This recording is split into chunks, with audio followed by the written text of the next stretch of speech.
אוקיי? מי כאן מכיר את הסרטון של ארט וויליאמס? יפה, מעולה. סוף של העניין שוב. Art Williams has spoken to many business groups throughout the years. The following speech was delivered to the 1987 National Religious Broadcaster Convention and has become a classic example of Art's philosophy on winning in business. It is simply entitled, Do It. Dr. Jerry Falwell, Chancellor of Liberty University, introduces Art Williams. 15 years ago, he was a high school football coach. His wife, Angela, was teaching English in high school. He got an idea, just an idea. And 10 years ago, he turned that idea into a company, a concept, a practical concept. 10 years have passed. 150,000 people work for him now. Last year, he sold $77 billion worth of insurance. This year, $100 billion. That is more than Prudential and New York Life, number 1 and 2, combined in 10 years. He's from Monroe, Georgia. He has the dialect to prove it. He, this year, will sell $100 billion worth of insurance and revenues $2.5 billion. And he's just now beginning to dream, to plan, to go. Art and Angela Williams have 2 precious children, Art the third and April, their daughter. He is chairman of the Inner Council, Inner Circle of our ministries, and a personal and a dear friend. He is a born-again Christian, as each of his family members, but he's an entrepreneur. And Dr. Armstrong has asked him to come tonight and talk to you about what he knows most and best about. And having been in one of his sales meetings last Thursday in Palm Springs, you know, I usually go out preaching and I try to wake up religious morgues and most of the places, a lot of the places I go don't need a revival, they need a resurrection. But he asked me to speak to his group of national sales directors, and I had to work hard at getting up where they were and not appearing as a backslidden preacher. This man, I repeat, is the leading entrepreneur in America and a friend of NRB, and I introduce you to you, Mr. Art Williams.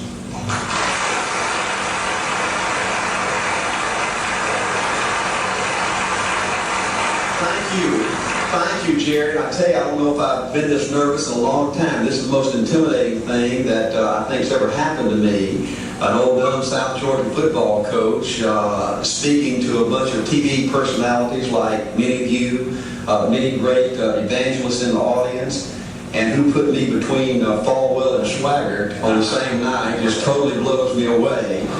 But I'll try to give it my best shot. I was asked to talk to you about how to win in business. I think it's a good subject for you to think about, because I believe business in America is in a crisis situation today. All you have to do is read the paper and every month see our trade deficit. It's just a very depressing situation. And to speak to you about how to win in business, there's a lot of obvious things I could talk about. You first have to find a need. You've got to fill a need for a consumer out there. You've got to have a market. You've got to have somebody to sell your product or your service to. You've got, if you really want to get big and win big, you've got to have a uniqueness. There's got to be something a little bit different from you and all the competition out there. But by far the most important thing you've got to have to win in business in these United States today is a very unique kind of mental toughness. I believe the difference in winning and losing in the free enterprise system is so small, it's almost too scary to talk about. You can do 99% of the things right in business, and yet if you don't possess what I call that winning edge, that mental toughness, folks, it's impossible to win. I believe the thinking in corporate America has been screwed up over these last 20, 25 years. And I believe this screwed up kind of thinking started in our big liberal universities today. I believe a college degree in business for most universities today is not worth the paper it's written on. I just had a son graduate from the University of Georgia a few months ago. The reason I think that is because most of these professors and most of these universities today haven't got enough common sense to get in out of the rain. They don't have any idea what it takes to win out there in the real world. They deal in a bunch of theory. These people have tried to fill up corporate America with this kind of thinking. These are the special people. If you're born rich, if you're born on the right side of the track, they rule you, the privileged class in America. If you're born poor from an average, ordinary background like I came from, they say you're supposed to give up all your big dreams and all your big ambitions and all your big hope. If you have a high IQ, they rule you brilliant. If you have an average IQ like me, they say you ought to drive a truck or be a janitor. Well, bull. That ain't the way. That ain't the way it is, and that ain't the way it ever was. They ain't nobody ever designed a test, nor will they design a test that can measure the heart of a man or a woman. The things that are unique to winning in business in America today are not outside artificial things like IQs, college board scores, college degrees, and stuff like that. The key to winning in these United States is what's inside a person. It's your integrity. It's your people abilities. It's your character. I believe in developing this winning edge. I've got 10 or 12 points that I won't be able to go over with you tonight, but let me just give you a flavor of what I think you got to do to succeed in these United States. Number one, you got to get excited. Folks, I don't think anybody will ever tell you anything more important than this in winning in these United States. 90+% of winning in anything you try to do in America today, you got to be excited. People in America won't follow or believe in a negative, dull, disillusioned, frustrated, dadgum crybaby. People want people that are positive and excited and enthusiastic and tough. The greatest definition I ever heard, I thought about this 10 million times when I wanted to quit along the way of a winter. This guy said almost everybody in America can stay excited for 2 or 3 months. A few people can stay excited for 2 or 3 years. But a winner will stay excited for 30 years, or how long it takes to win. Another key to building this winning edge and this mental toughness is you got to become a dreamer again. You know, I'm a Methodist, and we just changed ministers a few weeks ago. Our new minister came in, and the church was just packed. And the first thing he said, well, it looks like everybody came out to see the monkey perform. And the second thing out of his mouth, he said, for a church to be a great church, you got to have a dream. If you don't have a dream, you're dead. And boy, I sat up and I said, man, me and this guy are going to get along good because he knows what he's talking about. See, folks, I believe in order to win, you got to feel good about yourself. When I was coaching football for 7 years back in Georgia, and I had a paddle in my coaching office that was about this thick and this long. And in the fat end, I had little holes bored in so you could really get some speed and blister the little butt, you know, when they misbehaved. And I had a rule on my football team that if any kid said, I can't, if any football player heard one of my football players say, I can't, he got to bring him in the coach's office and give him 3 licks. And it took me about a month to get all that thinking out of my players every year. You know, I'd have football players knock on my door at recess and at lunch and after school. And he said, Coach, he said it. Coach, he said it. And I'd make that kid bend over and I'd give that other kid the board. He'd bust him 3 times. And folks, it didn't take long. You couldn't create a word game. But to get one of my kids to say I can't, bring it home a little bit more personal. When April and Little Art were just this little and could understand words. Every time they said I can't, I made them do 3 push-ups. Folks, there ain't nothing you can't do in America if you want to bad enough. Another key in building this winning edge is, folks, you got to stand for something. People in America, the good people in America, are fed up with these dadgum fence sitters and mealy mouths. Corporate America has an especially black eye in business today. Most people in America think you can't find a company. They think you can't find a salesperson that'll tell you like it is and stand behind the word. They think these companies will sell anything, say anything, just to make a sale, just to make a profit. Well, you know what? Folks, if you want to win in the free enterprise system in America today, you got to stand for something. And another point, thank you. Yes, you're going to be controversial. Folks, if you want to win in these United States today, just get ready. You're going to be controversial. The only way not to be controversial is to be average and ordinary. They just call me anything but average and ordinary. Now I know some of you might say, well, you know, I don't think I like Art Williams. He sounds like an old tough butt to me. Well, folks, I'm telling you, you can be good and tough at the same time. I bet nobody's ever talked to a religious broadcaster like that.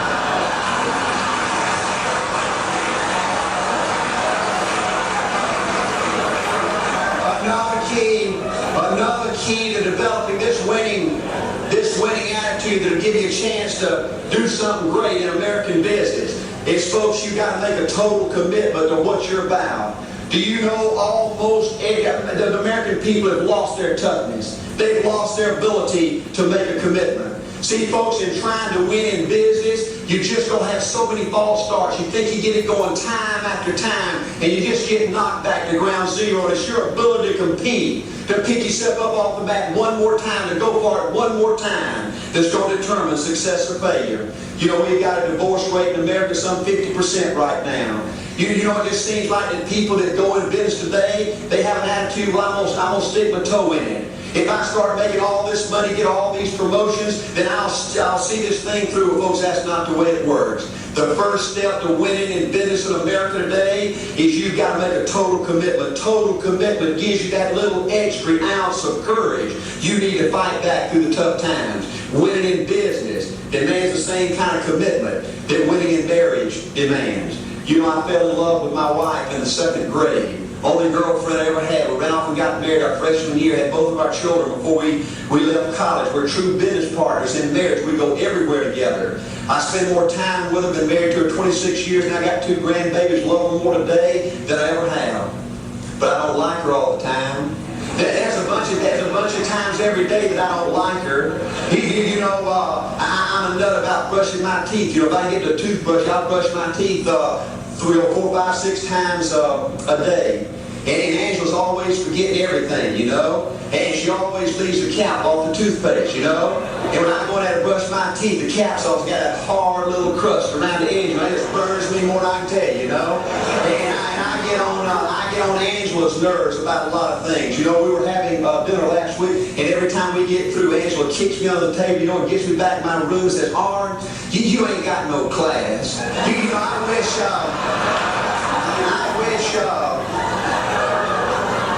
wish Archie could learn to eat with your mouth closed, you know.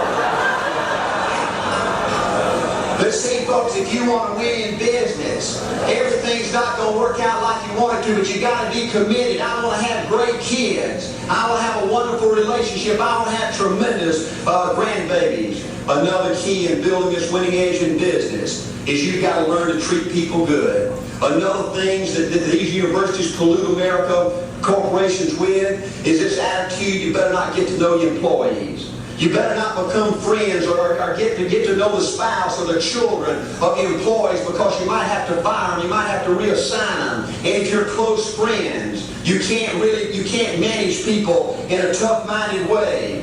Bull. Folks, the only way to manage people and get the most out of people is treat them good. Learn to love them and care about them. Yes, it hurts from time to time, but it's the only way. You know, everybody you work with in business, you got to look at them and pretend there's a flashing sign on their chest. And everybody's asking you, make me feel special, make me feel important, say something good to me. I want to be somebody. Another key of winning in business in America today is, folks, you got to establish the right kind of priorities. First company I went with 15 years ago was ITT. When I was out there struggling, dying every day, wanting to quit and go back and coach it 1,000 times, my first heroes in this business were vice presidents at ITT making $40,000 or $50,000 a year. And I said, man, if I could ever get to be that kind of person, it'd be a dream come true. I couldn't want any more out of life. A few years later, I earned the right to get promotions to that level and found so many of my heroes in business, their personal lives were a disaster. They were alcoholics and divorced 3 and 4 or 5 times. I just read an article by the author of In Search of Excellence, and I saw where he says, I can't find evidence of any successful business person in America that's not tunnel vision, that just doesn't give everything to business. Folks, I said back then, 15 years ago, that if that's the price you've got to pay to win in business, it's not worth it.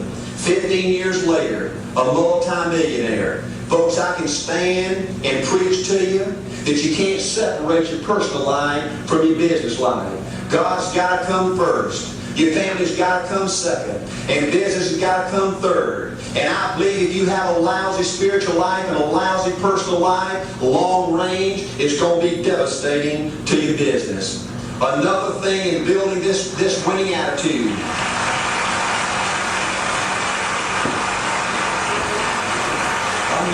Another thing in building this winning attitude in business. You know, I see tall people make it big in business and short people, dumb people and smart people, fat people and skinny people. But if you cut open the winners in business, I see a heart of a champion. And all these people are competitors and they don't quit.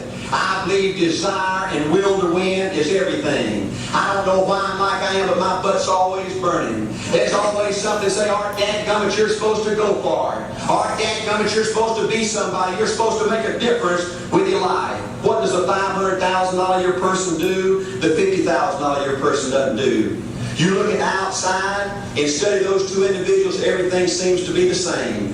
They both are the same sex, they both are the same age, had the same training, the same positions, the same contract, the same fringe benefits. They both are successful, they work hard, they're good family people, make tough commitments. But what's the difference? What does the $500,000 a year person do that $50,000 a year person doesn't do?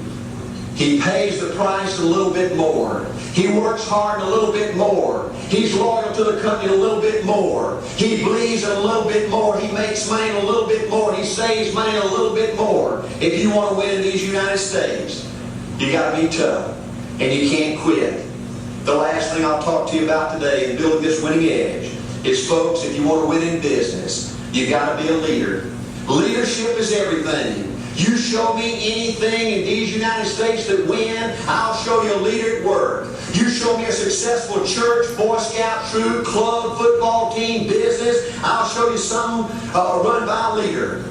See, I thought at one time in my life you had to be smart to win. I used to have these smart people that dress so pretty and talk so pretty and use these big words. They just intimidated me. I said, Art, you can't ever be that good. Why don't you just throw in the towel and go back and coach football for a living? And I found two things out about smart people. I think it's almost impossible for a smart person to win in business in America today. Because I find smart people spend their whole lifetime figuring things out. They're always trying to figure out an easier way and a quicker way. And another thing I found out about smart people is they just don't get around to doing nothing. And see, somebody like Art Williams, everybody said, well, he can't do it. And somebody like that can't do it. But he does it. See, folks, I want you to know almost everybody in America almost does enough to win. They almost get there. They almost are over the hump. They almost have it going. They almost in everything they do. Almost is a way of life to almost everybody in America. But the winners do it. What do? They do whatever it takes to get the job done. They do it, and do it, and do it, and do it, and do it, until the job gets done. And then they talk about how great it is to be somebody they're proud of. We need leaders in America who can do it. If you want to become somebody, do it. If you want to go in business for yourself, do it. If you want to become financially independent, do it. I hear too much talk in these United States. Everybody can talk a good game. We need people in America who can do it. I go all over this country with A.L. Williams, and I have people say, Art, you can count on me. Wonderful. Just do it. Art, I guarantee this is my last stop. I'm going to win now. Super duper. Just do it. Art, if I can just have one good month and get